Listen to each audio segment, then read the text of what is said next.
ঝিনাইদহে সবজি কাটা বটি ঘাড়ের ওপর পড়ে 2 বছরের শিশু সাইমের মৃত্যু হয়েছে। বৃহস্পতিবার দুপুরে শহরের মহিলা কলেজ পাড়ায় এ দুর্ঘটনা ঘটে। নিহত শিশু সাইম শহরের প্রিন্টিং প্রেস ব্যবসায়ী মনিরুজ্জামানের ছেলে।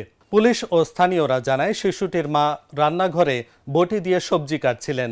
সে সময় শিশু সাইম খেলা করার জন্য বটি নেওয়ার চেষ্টা করলে তার মা বটিটি রান্নাঘরের র্যাকের ওপর রেখে দেয়।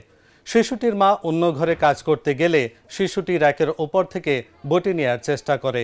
সে সময় বটিটি সাইমের ঘাড়ের ওপর পড়ে মারাত্মক জখম হয়। পরিবারের সদস্যরা শিশুটিকে উদ্ধার করে ঝিনাইদহ সদর হাসপাতালে নিয়ে গেলে চিকিৎসক তাকে মৃত ঘোষণা করেন।